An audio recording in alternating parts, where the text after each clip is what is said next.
মায়ার নবীর বড় আশিক হাফসি বিলাল। এই কালো বিলাল মায়ার নবীর কত বড় আশিক।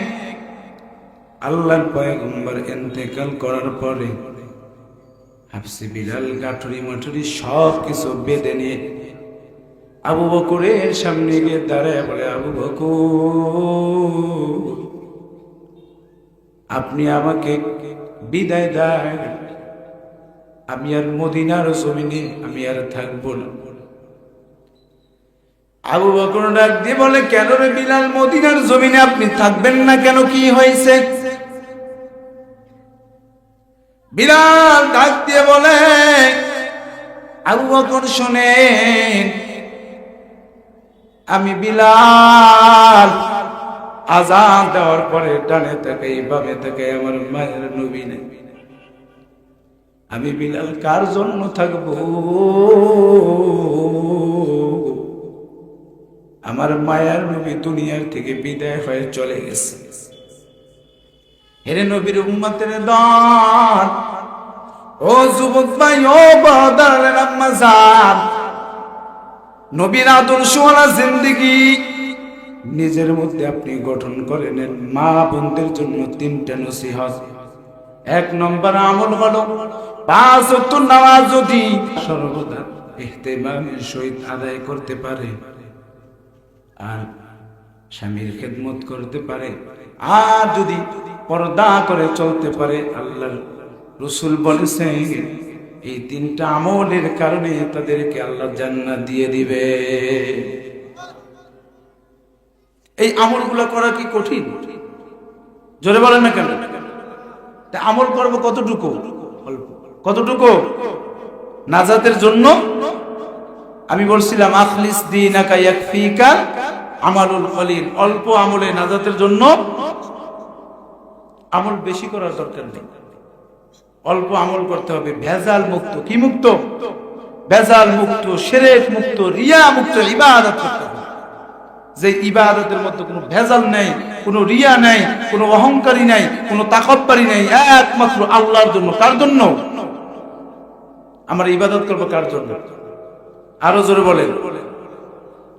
আল্লাহ যদি আমাদের আপন হয়ে যায়, আল্লাহ যদি আমাদের বন্ধু হয়ে যায়, আর গোটা পৃথিবীর মানুষ যদি আপনার আমার বিরোধিতা করে আর আল্লাহ আপনার আমার বন্ধু হয়ে গেছে, তাহলে বলেন তো কে জিতবে? আল্লাহর বান্দারা জিতবে। কারা জিতবে? আজকে যে আমরা নামাজ আদায় করলাম, আমাদের নামাজ কবুল হয়েছে কিনা আমরা কি জানি? আমাদের বিগত দিনের রোজা কবুল হয়েছে কিনা আমরা কি জানি? আমাদের হজ কবুল হয়েছে কিনা আমরা কি জানি? কিন্তু জানি না। বিষয় হলো জানি না কিন্তু মানি, জানি না কিন্তু কেন? কারণ ওই যে আল্লাহ তাআলা বলে যে বান্দা আমি আল্লাহ তাআলা তোমাদেরকে মাফ করে দিব, কিন্তু বিষয় হলো যে আল্লাহ তাআলা যেই কাজ করলে আমাদেরকে মাফ করে দিবেন সেই কাজ থেকে আমরা অনেকেই আজকে গাফেল হয়ে গেছি। ঠিক কিনা জোরে বলে? বর্তমান জামানায় মানুষ গুনাহের কাজে স্বাভাবিক থাকে, নেকের কাজে আশ্চর্য হয়। গুনাহের কাজে কি থাকে? স্বাভাবিক থাকে, নেকের কাজে আশ্চর্য হয়। আপনারা বুঝবেন উদাহরণ দিলে। কোন সন্তান যদি আল্লাহর রাস্তায় সফর করে 41 দিন চিল্লা লাগায় বাড়িতে আসলো, বা আল্লাহর রাস্তায় 3 মাস সময় লাগায় বাড়িতে আসলো, দাড়ি হইল, মাথায় টুপি আছে, লম্বা জামা আছে, মসজিদে গিয়ে যখন সামনের কাতারে নামাজ পড়ে অনেক মানুষ এই তাকে নিয়ে সমালোচনা করে। ঠিক কিনা জোরে বলে? সমালোচনা করে কি? তোমার কি বয়স হয়েছে? এখনই দাড়ি রাখছো, এখনই টুপি মাথায় দিছো, এখনই জুব্বা পরছো, তোমার তো এগুলোর বয়স হয় নাই। কিন্তু বাকি বিষয়গুলো হলো বয়সের সাথে আমলের সম্পর্ক কি? বলেন। আমরা যে কবরে যাব, কে কোন বয়সে যাব, কে কোন বয়সে যাব এটা কি আমরা জানি? আমরা যে কবরে যাব, কে কোন বয়সে যাব আমরা কি জানি? কিন্তু আমরা উদাসীনতায় ভুগতেছি। কে কখন মারা যাব সেটাও জানি না, কে আগামীকালকে কি খাবো সেটাও জানি না, কার কবর কোথায় হবে সেটাও জানি না, তারপরে উদাসীনতায় ভুগতেছি। ঠিক কিনা জোরে বলে? আমলগুলো ছেড়ে দিতেছি, নেক আমলে মানুষগুলো আশ্চর্য হয়ে যায়, গুনাহের কাজে স্বাভাবিক থাকে। এটা কিয়ামতের আলামত। কিসের আলামত? আমরা কি নবীকে দেখছি? সাহাবীদেরকে দেখছি? তাবেঈদেরকে দেখছি? আনসার মুহাজিরদের দেখছি? খোলাফায়ে রাশিদিন উলামায়ে কেরামদেরকে পাইছি। ঠিক কিনা জোরে বলেন। রাগ করিয়েন না বাবা, আমি ওই অনেক দূর থেকে আসছি, বরিশাল পানি এলাকার মানুষ। সাগর আর সাগর, যত দক্ষিণে যাবেন শুধু সাগর। বাকি বিষয়গুলো হলো আমরা আশ্চর্য হই নেক আমল করার ক্ষেত্রে আমরা কোনো যাচাই বাছাই করি না। নেক আমল করার ক্ষেত্রে আমরা কোনো কিছু তাহাকিক করি না, জানি না, যেইটা জানি না ওইটাও জানি না। কিন্তু প্রত্যেকটা বিষয় আমাদের বিবেক দিয়ে, আকল দিয়ে, বুদ্ধি দিয়ে সবকিছু করি, কিন্তু নেক আমল করার ক্ষেত্রে বিবেকও কাজ করে না, আকলও কাজ করে। কি বলেন ঠিক কিনা?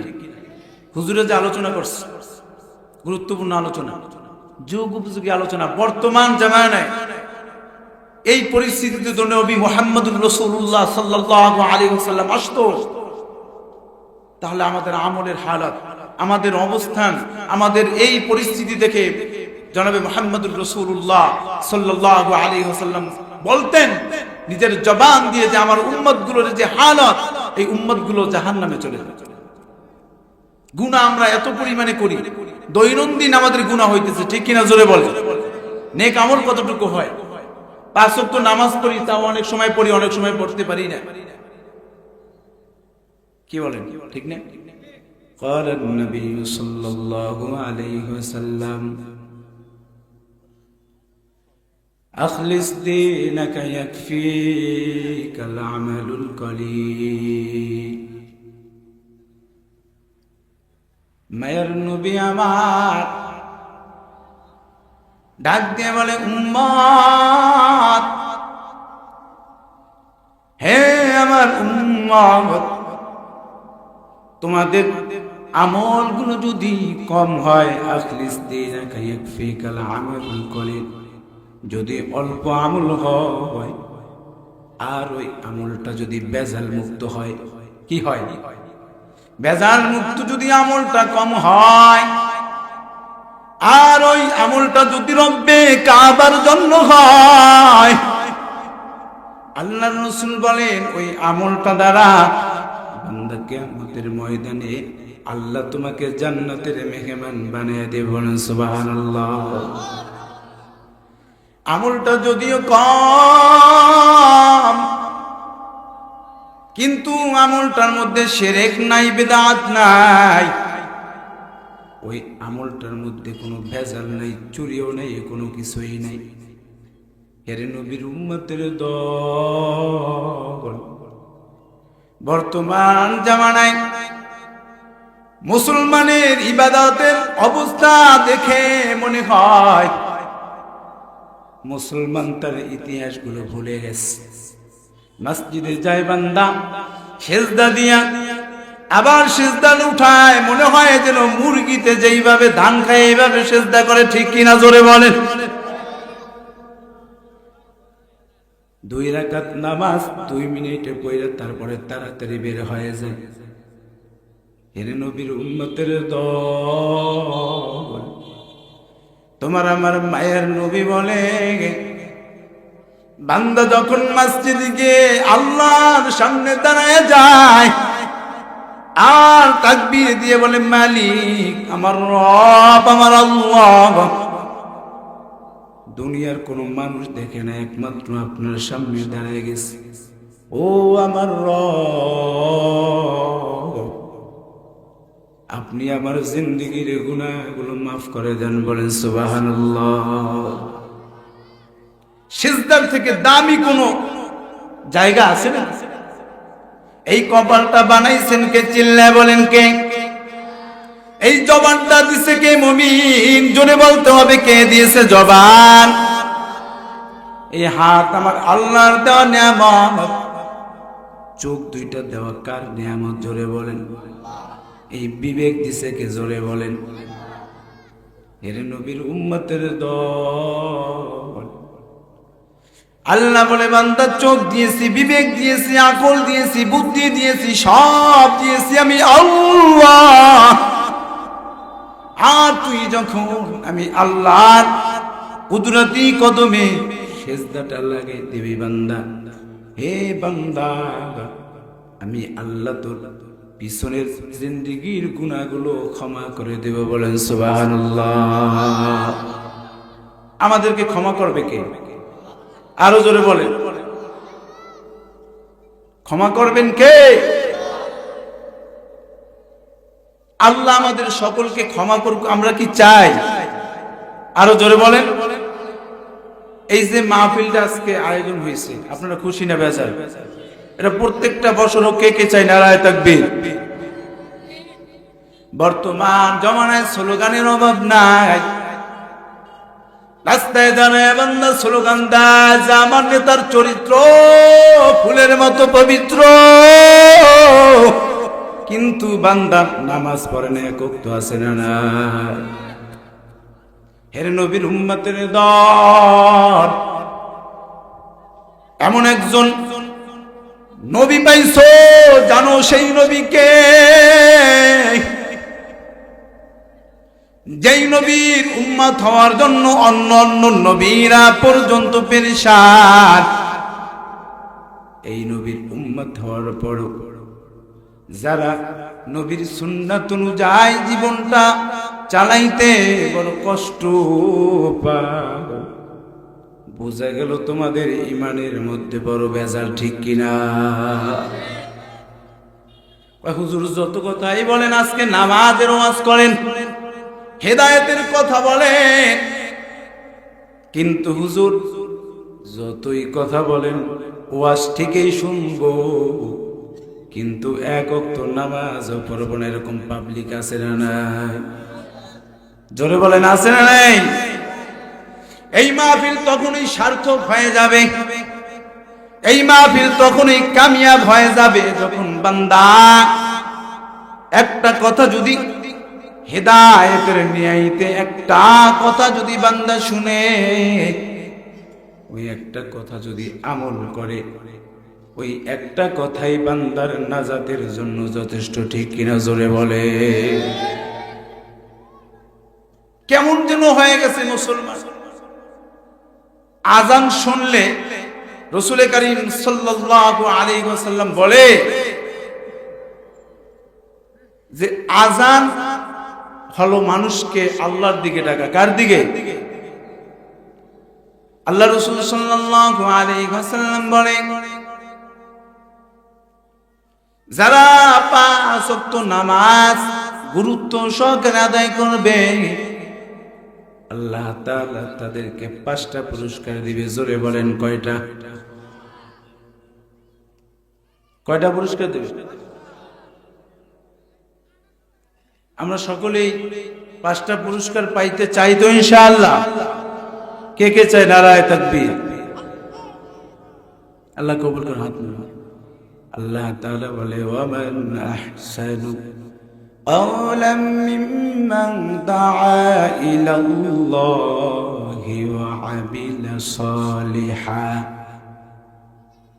وقال إنني من المسلمين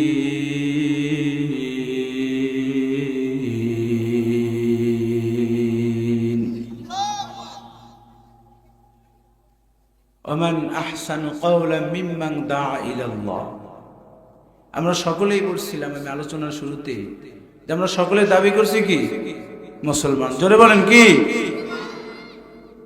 ওয়া আমিলা সালিহা, নেক আমল, ওয়া ক্বালা ইন্নানি মিনাল মুসলিমিন।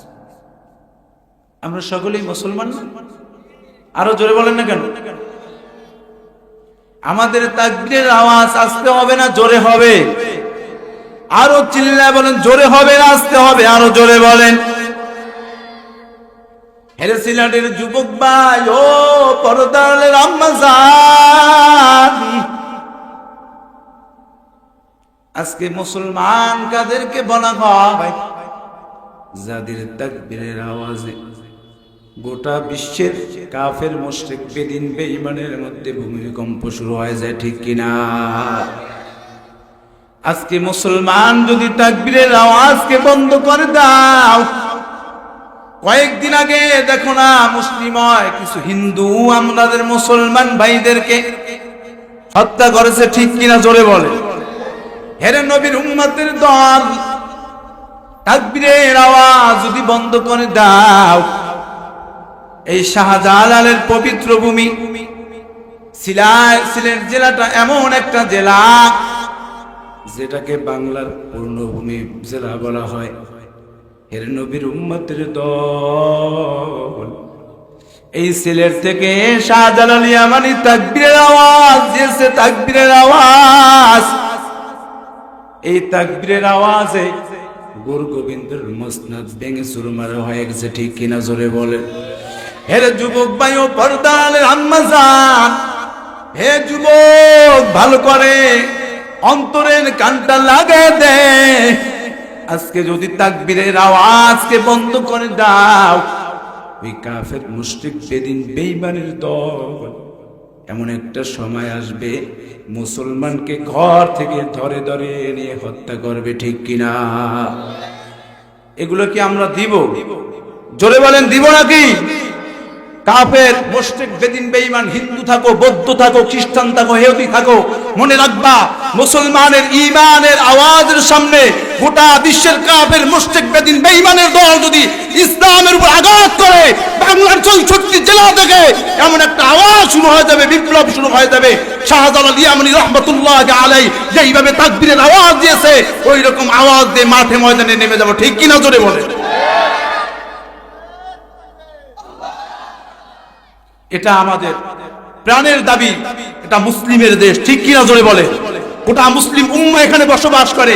তোমরা হিন্দুত্ববাদী কায়েম করবা, রাম বাবুদের কথা বলবা, ওই গল্প গুজব আমাদেরকে শোনাইবা, বাংলাদেশের একজন মুসলমান সেটা মেনে নেবেন, ঠিক কিনা? আর এখানে তো পবিত্র ভূমি শাহজালাল ইয়ামানি রাহমাতুল্লাহ আলাইহি কদম করেছে। এই সিলেটের জমিনে তো কোন মুশরিক, কোন কাফের, কোন বেদিন বেঈমান যদি মুসলমানদের দিকে চোখ রাঙিয়ে তাকায়, সঙ্গে সঙ্গে মুসলমানের সন্তানেরা সঙ্গে সঙ্গে তাদের চোখকে উপরে ফেলবে, ঠিক কিনা? মুষ্টিময় কিছু হিন্দু আজকে বাংলার জমিনটাকে দখল করতে চায়, মুসলমান ভাইদেরকে ঘর থেকে টেনে এনে তারপরে জবে করে আমরা সবকিছু দেখি। খবরদার, সাবধান হয়ে যাবে। পাহাড় দেখো, পাহাড় দেখেছো, পাহাড়ের গভীরতা দেখো নাই। তোমরা আগুনের লেলিহান শিখে নিয়ে খেলতেছো, মনে রাখবা মুসলমানের যদিও কামান নাই, যদিও বিমান নাই, যদিও হেলিকপ্টার নাই, যদিও কোনো কিছুই নাই, কিন্তু মুসলমানের মধ্যে শাহাদাত আছে, মুসলমানদের মধ্যে ঈমানি চেতনা আছে, মুসলমানদের মধ্যে নবী মুহাম্মদুর রাসূলুল্লাহর শিখানো লা ইলাহা ইল্লাল্লাহর প্রতিধ্বনি আছে, ঠিক কিনা? জোরে বল। এই আওয়াজ আমাদের মধ্যে কখন আসবে? আমান আহসানু কওলাম মিম্মান দাআ ইলাল্লাহ ওয়া আমিলা সালিহা ওয়া ক্বালা ইন্নানি মিনাল মুসলিমিন। এখন যদি নামাজই না পড়ি, জিহাদি চেতনা আসবে কেমনে? আসবে নাকি? আযান শোনার পরে মুসলমানের সন্তানেরা যদি আজকে দেখবেন বড় কষ্ট লাগে, হিন্দুত্ববাদীরা হিন্দু ধর্ম যেভাবে পালন করে, বৌদ্ধরা যেভাবে বৌদ্ধ ধর্মকে পালন করে, খ্রিস্ট ধর্ম পাদ্রীরা যেভাবে খ্রিস্ট ধর্মকে পালন করে, মুসলমানরা কি করে নাকি? আজান হয়, আফসোস লাগে, আজান হইতেছে মসজিদে, মুসলমানের সন্তানকে যদি ডাক দেওয়া হয়, ভাই চলো মসজিদে গিয়ে নামাজ আদায় করব, মুসলমানের সন্তানেরা সেখানে যাইতে রাজি না, ঠিক কিনা? জোরে বলেন। আজকে থেকে ওয়াদা করবো, এই মাহফিল থেকে ইনশাআল্লাহ আমাদের ঘরে বাইরে আশেপাশে ডানে বামে যারা আছে প্রত্যেকটা মানুষকে নামাজের দাওয়াত দেব, পারবো তো ইনশাআল্লাহ? আযান শুনে মুসলমানের সন্তানেরা ঘরে বসে থাকে, এটা কি সম্ভব? আর কোরআনের আওয়াজ তো বর্তমানে নাই এই সমাজে, আসেনি? হে নবীর উম্মতের দল, কোরআনের আওয়াজ বর্তমানে নাই। হে নবীর আশিক উম্মতের দল, ও সিলেটের যুবক ভাই, ও পর্দার আম্মা জানেরা, ভালো করে শুনে নেন। এই কোরআনের আওয়াজের এত দাম। যদি কোনো ব্যক্তি একটা হরফ পড়ে, কয়টা? আল্লাহ তাআলা তার আমলনামার মধ্যে 10টা নেকি জমা করে দিবে। কয়টা হরফ পড়বে? বর্তমানে তো কোরআনের আওয়াজের তারকিল কোনো বাসার থেকে নাই, বরঞ্চ কোরআনের আওয়াজের খবর নাই, কিন্তু একটা খবর আছে। পর্দার আম্মা জানেরা ভালো করে শুনে নেন। ঘরের মধ্যে টিভির আওয়াজটা চালু করে দেয়। আগে মুরব্বীরা যারা এখানে আছেন তারা আগে দেখতেন ঘর থেকে গুনগুন করে কোরআনুল কারীমের তিলাওয়াতের আওয়াজ আসতো, ঠিক কিনা জোরে বলেন? ফজরের নামাজের পরে কোরআনুল কারীমের তিলাওয়াতের আওয়াজ। আর আজকে আওয়াজ নাই, একটা আওয়াজ আছে, সেই আওয়াজটা হলো দাদা বাবু আর দিদি বাবুর গানের আওয়াজ, ঠিক কিনা? কোরআনের আওয়াজ তো নাই, সব ধ্বংস হয়ে গেছে। কারণ কি? নবীর আদর্শ থেকে দূরে চলে গেছে, কোরআন থেকে দূরে চলে গেছে। যে কোরআন কিয়ামতের ময়দানে আপনার আমার জন্য সুপারিশকারী হয়ে যাবে। যেই নামাজ আপনার আমার জন্য কিয়ামতের ময়দানে সুপারিশকারী হয়ে যাবে। এই যে নামাজ পড়ছেন, আল্লাহর কুদরতি কদমে সিজদা করছেন, কেউ দেখে না। গভীর রাতে উঠে যদি আপনি আল্লাহর কুদরতি কদমে সিজদা করেন, কেউ দেখে না, দেখে কে? জোরে বলেন। আল্লাহ। আপনি দুনিয়ার সমস্ত মানুষকে আপন বানাইলেন, কিন্তু আল্লাহকে আপন বানাইতে পারেন নাই। লাভ হইব কেন? জোরে বলেন না কেন? আপন বানাইতে হবে কাকে? বানাইতে রাজি আছে তো ইনশাআল্লাহ? সকলে আজান শুনে আসো যারা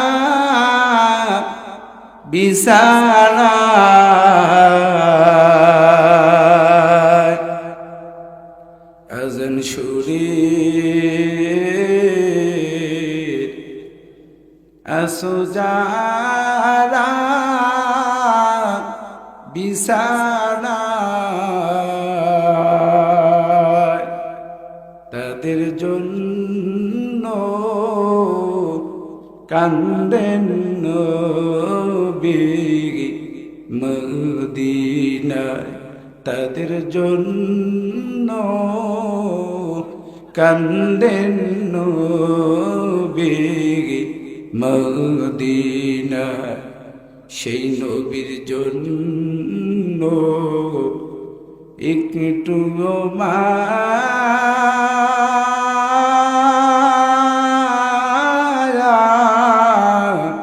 লাগে না। হায়রে মুমিন মসজিদে কেন আসো না, হায়রে মুমিন নামাজ কেনে পড়ো না। আজান শুনে আসো যারা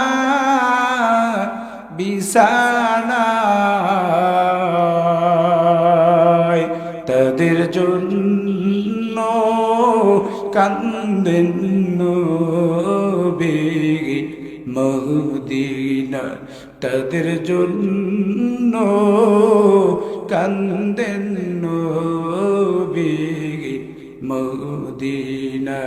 হেরে যুবক ভাই ও পর্দালের আম্মা জানেরা, কিয়ামতের ময়দানে এই পয়গম্বর নবী মুহাম্মদুর রাসূলুল্লাহ সাল্লাল্লাহু আলাইহি ওয়াসাল্লামের আদর্শওয়ালা জিন্দেগির এত দাম। বর্তমান জামানায় যুবক ভাইরা অনেকে আজকে মাহফিলের আয়োজন করেছে। ও যুবক ভাইরা ভালো করে শুনে নেন, পর্দার আম্মা জানেরা শোনেন। হেরে যুবক ভাই, এমন কোন দিন নাই, মুহূর্ত নাই, সেকেন্ড নাই যেই দিন মুহূর্তে মানুষের মৃত্যুর খবরটা আমাদের কানে আসে না, ঠিক কিনা জোরে বলে? রোড অ্যাক্সিডেন্টে মানুষের মৃত্যুর খবরের আওয়াজ, নদীতে মানুষের মৃত্যুর খবরের আওয়াজ। কয়েক বছর আগে বরিশালে এক লঞ্চে আগুন লেগেছে, চতুর্দিকে পানি আছে, ডানে পানি পানি বামে পানি, লঞ্চের মধ্যে আগুন লেগে গেছে। মানুষের মাথায় কোনো কিছুই কাজ করে না, মানুষগুলো যদি যাবে পরে তাও বাঁচবে সেটাও খেয়াল নেই। ছোট বাচ্চা সন্তান মা বুকের মধ্যে নিয়ে সন্তান কিনে লাভ দেয়, পানির মধ্যে ঝাঁপ দিয়ে পড়ে, মাও মারা গেছে, সন্তানও মারা গেছে। এর যুবক ভাই, তোর পা দুইটা আগায় দে। যৌবনের তারুণায় আজকে নিজে ইমান হারা হয়ে কবর দেশে রওনা করছো। একদিনে কি চিন্তা করে দেখছো, আমার বয়স 30 হয়ে গেছে, এই দাড়িটা ছিল এক সময় কাঁচা, এখন দাড়িটা পাইকা হয়ে গেছে সাদা, চোখের পাওয়ারটা কমে যাইতেছে, হাঁটার শক্তিগুলা কমে যাইতেছে, জবান স্তব্ধ হয়ে যাইতেছে, চোখের পাওয়ার কমে যাইতেছে। এই দুনিয়ার জিন্দেগি করতে করতে এমন একটা দিন আসবে, তুমি চাইলেও নামাজ আদায় করতে পারবা না, চাইলেও তুমি রোজা রাখতে পারবা না। এমন একটা দিন আসবে যেই দিন তুমি চাইবা আল্লাহর কুদরতি কদমে সিজদা করবা, কিন্তু বান্দা সময় থাকবে, সব থাকবে, কিন্তু আল্লাহ তোমার সিজদাটা কবুল করবে না। হেরে যুবক ভাই, ও পর্দার আম্মা জান, যুবক ভাইদের জন্য 3টা নসিহত। 1 নম্বর, যুবক ভাই তোমাদের পা দুইটা ধরে বলে যাই, আজকের পর থেকে একটু তাওবা করে নিবা, জীবনে যতদিন দুনিয়াতে বাঁচবো ওই মায়ের নবীর সুন্নাতের উপরে আঘাত করবা না, পারবা নাকি? যুবক ভাইরা পারবেন নাকি জোরে বলেন? নবী মায়ের নবী রহমাতুল লিল আলামিন, এমন একজন নবী যেই নবী তায়েবে রক্তাক্ত শরীর নিয়ে আল্লাহর কাছে দোয়া করে, মালিক আপনি তায়েবদের যুবকদেরকে মাফ করে দেন আল্লাহ।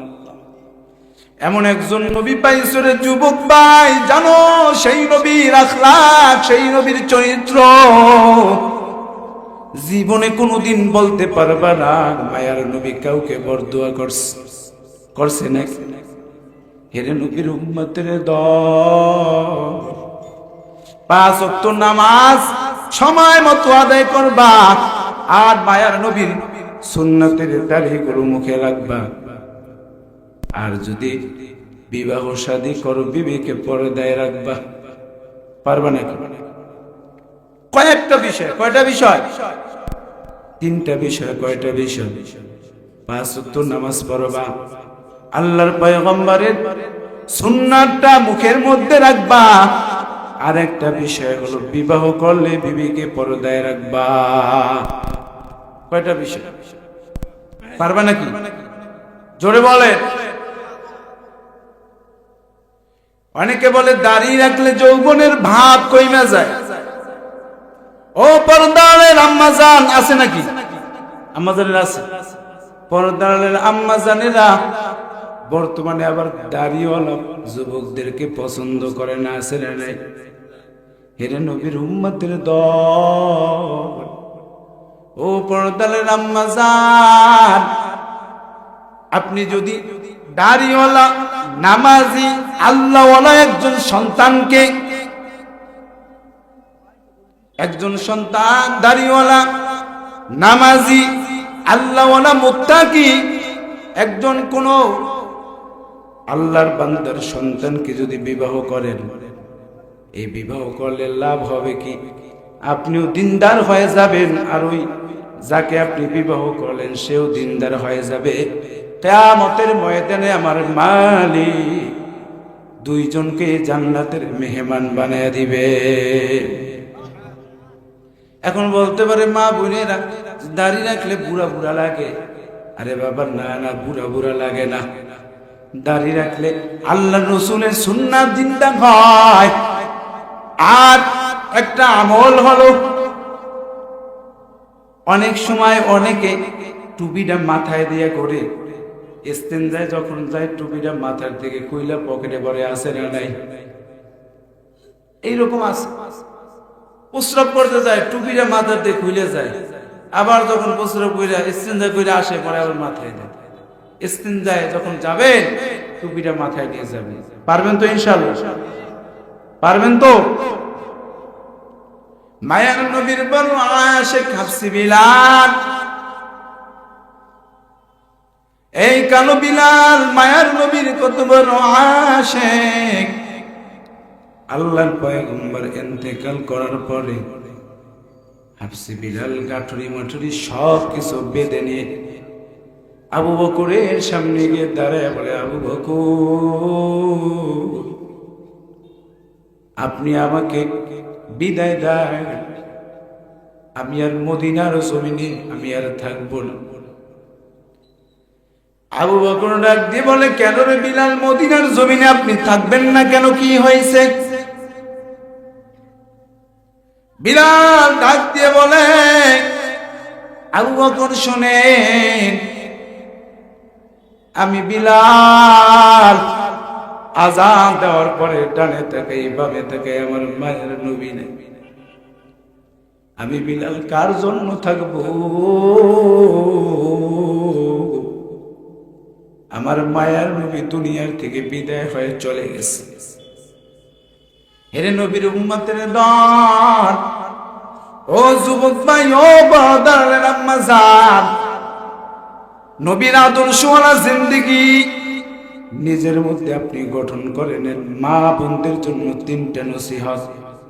1 নম্বর আমল হলো 5 ওয়াক্ত নামাজ যদি সর্বদা ইহতিমামের সহিত আদায় করতে পারে আর স্বামীর খেদমত করতে পারে, আর যদি পর্দা করে চলতে পারে, আল্লাহর রাসূল বলেছেন এই 3টা আমলের কারণে তাদেরকে আল্লাহ জান্নাত দিয়ে দিবে।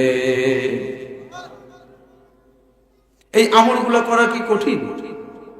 জোরে বলেন না কেন? আমল করব কতটুকু? অল্প।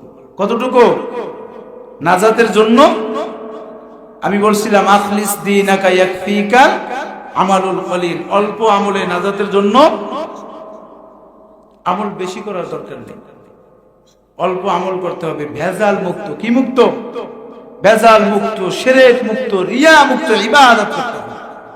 যে ইবাদতের মধ্যে কোনো ভেজাল নেই, কোনো রিয়া নেই, কোনো অহংকারী নেই, কোনো তাকব্বুরি নেই, একমাত্র আল্লাহর জন্য। কার জন্য আমরা ইবাদত করব? কার জন্য? আরো জোরে বলেন। আল্লাহ যদি আমাদের আপন হয়ে যায়, আল্লাহ যদি আমাদের বন্ধু হয়ে যায়, আর গোটা পৃথিবীর মানুষ যদি আপনার আমার বিরোধিতা করে, আর আল্লাহ আপনার আমার বন্ধু হয়ে গেছে, তাহলে বলেন তো কে জিতবে? আল্লাহর বান্দারা জিতবে। কারা জিতবে? আজকে যারা অক্লান্ত পরিশ্রম করে এই মাহফিলটাকে সাজাইছে, ধন্য তাদের পিতা মাতা।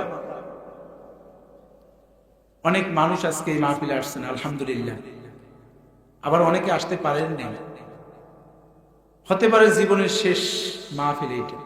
এই যে আজকে বসছেন, আগামীকালকে কে কে বাঁচবেন? বাঁচবেন নাকি?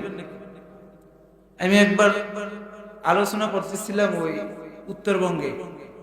আলোচনার এক পর্যায়ে আমি বলছিলাম যে আপনারা কে কে জান্নাতে যাইবেন? অনেকে হাত তুলছে, আলহামদুলিল্লাহ। কে কে জাহান্নামে যাবেন? এক মুরব্বী দাঁড়ায় বলছে, আলহামদুলিল্লাহ হুজুর। আমি কি হুজুর? আমি বললাম যে আপনি জাহান্নামে যাইবেন, বয়স কত? 70+। জাহান্নামে যাওয়ার জন্য আপনি বলেন আলহামদুলিল্লাহ, কারণটা কি? আমরা জানি হুজুররা যা বলে সত্য কথা বলে, এই জন্য চিন্তা করলাম জাহান্নাম মনে হয় ভালো কোনো একটা জিনিস হবে, আলহামদুলিল্লাহ। কি বলেন, জাহান্নাম কি ভালো জায়গা? আল্লাহ রাসূল সাল্লাল্লাহু আলাইহি ওয়াসাল্লাম বলে যে জাহান্নামের 1 সেকেন্ডের আযাব সহ্য করার মতো ক্ষমতা গোটা পৃথিবীর কোনো মানুষের নেই। আছে নাকি? জাহান্নামের আযাব দেখছেন আপনারা? মাঝে মাঝে আগুন দেখেন, ইটের ভাটা আছে আপনাদের এলাকায়? এই ইটের ভাটায় যারা কাজ করে তাদের পায়ের নিচে কাঠের জুতা থাকে। কিসের জুতা? তারপর উত্তপ্ত এমন আওয়াজ, আগুনের তীব্রতা এত বেশি পরিমাণে, মনে হয় যেন পা পুড়ে যায়, চোখের চেহারাটা ঝলসে যায়। এর থেকেও আরো অনেক অনেক গুণে বেশি হবে জাহান্নামের। সহ্য করার মতো ক্ষমতা কারোই নেই, না আছে আপনার, না আছে আমার, দুনিয়ার কোনো মানুষেরই নেই। তারপরে উদাসীনতায় ভুগতেছি আর মনে করতেছি যে আমরা মনে হয় যেন অনেক দিন বাঁচবো, অনাদি অনন্তকাল বাঁচবো, এই আশায় বুক বেঁধে বেঁধে আমাদের হায়াতের জিন্দেগি গুলো শেষ হয়ে যেতেছে। ঠিক কিনা জোরে বলেন? আমাদের প্রত্যেকটা মানুষের প্রত্যেকটা সেকেন্ড মুহূর্ত ব্ল্যাক ডায়মন্ডের মতো। কিসের মতো? কালো স্বর্ণের থেকেও দামি। বাদশাহের এক ছেলে, যুবক, বাবার কাছে টাকা চাইছে। টাকা বলে, বাবা আমাকে এত এত টাকা দাও। বাবা রাগ কইরা তার অর্জিত সম্পদ গুলো সিন্ধুকের মধ্যে তালা মাইরা রাখছে। সিন্ধুক চিনেন আপনারা? সিলেটের মানুষ সিন্ধুক চিনে না? চিনেন? সিন্ধুকের মধ্যে তালা মাইরা রাখছে কালো স্বর্ণগুলো, দামি স্বর্ণগুলো তালা মাইরা রাখছে। এবার সন্তানকে টাকা চায়, বলে বাবা আমাকে কিছু টাকা দাও। বাবা বলে টাকা অর্জন করতে কষ্টর দরকার। এরকম অনেক সন্তান আছে বাবার কাছে টাকা চায়, টাকা না দিলে বাবার জামার পকেট ছিঁড়া ফেলায়। আছে না নাই? জোরে বলে। মার কাছে খানা চাই, খানা না পাইলে মার সঙ্গে বেয়াদবি করে। আছে না নাই? এবার নাজার সন্তান গিয়ে বাবার কাছে বলে, বাবা আপনি আমাকে কিছু টাকা দিবেন নাকি? টাকা দিবেন? জোরে বলেন। বলে না, দিব না। রাগ করি যাক সিন্ধুকের তালাটা ভেঙে বান্ধা ওই কালো স্বর্ণগুলো, ব্ল্যাক ডায়মন্ড গুলো নিয়ে নদীর কিনারায় যায়। ওই জায়গায় গিয়া গোলায়ের মতো বানায় তারপর নদীর মধ্যে একটা একটা করে মারতেছে। সবগুলো শেষ হয়ে গেছে, দুইটা একটা আছে। ওই দুইটা একটা আবার তিনি জমিনের দিকে নিক্ষেপ করলো। এক আল্লাহর বান্দা ওখান দিয়ে যাইতেছে, তার কাছে গিয়ে পড়লো।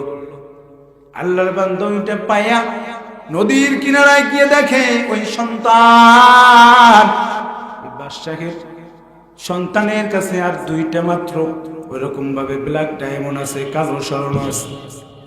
লোকটা হাত দিয়ে ধরিয়ে বলে, বাবা তুই ওই দুইটার ওই দিকে ফেলাস না, ওই দুইটা তুই আমাকে দিয়ে দে, তোর যত টাকা লাগে আমি দিব। বলে কেন দিবেন? বলে এটার অনেক দাম আছে। হাতটা ধরিয়া বাবার হাতটা ধরিয়া বলে, বাবা ওগুলো আর ফালানোর দরকার নাই, যত টাকার প্রয়োজন হয় তুই আমার কাছ থেকে টাকাগুলো নিয়ে যা। বলে এইগুলো আপনি কেন কিনবেন? এইগুলোর এত দাম, এত সম্মান কেন? বলে এইগুলোর এত দাম, এত সম্মান তুমি চিনবে না, কারণ এইগুলো হলো ব্ল্যাক ডায়মন্ড। তুমি বলো তুমি কার সন্তান? সন্তানটা ডাক দিয়ে বলে, আমি আপনি যে এলাকায় থাকেন এই এলাকার বাদশাহের সন্তান। বলে সব তো শেষ করে দিলাম, আমার বাবার অর্জিত সমস্ত সম্পদ গুলো শেষ। ও যুবক ভাই, ও সিলেটের পর্দার আম্মা জানেরা, এই দামি নিয়ামত গুলো আজকে প্রত্যেকটা সেকেন্ড, প্রত্যেকটা মুহূর্ত এত দামি। আজকে তুমি নামাজ কাজা করলা, আগামী কালকে নামাজ পড়বে, সেই গ্যারান্টি আছে না? আছে নাকি? জোরে বলে। 30 বছর ধরে তুমি নামাজ পড়লা, রোজা রাখলা, হজ করলা, যাকাত দিলা, কিন্তু একদিন বান্দা তুমি যোহরের নামাজে উপস্থিত নাই। তুমি বলো তোমার নামাজের অবস্থা, তুমি কি নামাজি হিসাবে ইন্তেকাল করবা নাকি বেনামাজি হিসাবে? জোরে বলে। আপনি সারা বছর নামাজ পড়লেন, কিন্তু এক ওয়াক্ত নামাজ আপনার কাজা হয়ে গেছে। কয় ওয়াক্ত? আপনারা বলেন, আপনার অবস্থাটা কি হবে? নামাজ কাজারত অবস্থায় আপনি দুনিয়া থেকে বিদায় হয়ে গেলেন।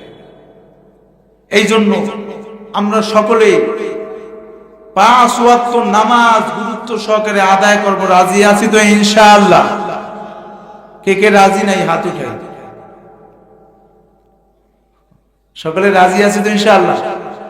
5 ওয়াক্ত নামাজ পড়বেন, বিবিকে পর্দায় রাখবেন, অল্প আমল করবেন নাজাতের জন্য। কি কতটুকু আমল? অল্প, নিরেট। এই পানিটা সুন্দর না? এই পানিটা কি পরিষ্কার না? আমলটা ওদের পরিষ্কার হতে হবে, যে আমলের মধ্যে শিরক থাকবে না, বিদআত থাকবে না, যে আমলটা হবে একমাত্র লিল্লাহি রাব্বিল আলামিন। কার জন্য? আরো জোরে বলেন, কার জন্য? আর মাঝে মাঝে বাতিলরা আমাদের ঈমানকে টোকা দেয়, দেয় কি দেয় না? জোরে বলে। মাঝে মাঝে টোকা দিয়ে দেখে যে মুসলমান ঠিক আছে কিনা। তাকবীর বন্ধ করা যাবে না, যাবে নাকি? তাকবীর বন্ধ করা যাবে? তাকবীর বন্ধ করে দিলে ইহুদিরা ভাববে যে মুসলমান মনে হয় ঘুমায় পড়ছে। মুসলমান কি ঘুমায়? সিংহ চিনেন আপনারা? সিংহ, সিংহ চিনেন? ঘুমাইলো কি গর্জন দেয়, ঠিক কিনা? জোরে বলেন। ঘুমাইলেও কি করে? মাঝে মাঝে গর্জন দিয়ে ওঠে। কারণ কি? সিংহ গর্জন দেয়, কারণটা কি বলেন তো? কারণ হলো একটাই, যে তাদের যদিও সে ঘুমায়, কিন্তু মাঝে মাঝে সজাগ যখন হয় তখন গর্জন দিয়ে ওঠে। ঠিক এই তদ্রূপ কোন ইহুদি বেদিন বেঈমানের দল যদি আমাদের ঈমানের আওয়াজ স্তব্ধ করতে চায়, আমরা এই মাহফিল থেকে সকলেই ঐক্যবদ্ধভাবে জানাই দিতে চাই যে আমরা যদিও ঘুমাই, সিংহের মতো যদি গর্জন দিয়ে উঠি, তোমরা একজনও পালানোর পথ খুঁজে পাবে না। ঠিক কিনা? জোরে বলেন। আরো জোরে বলেন, ঠিক কিনা?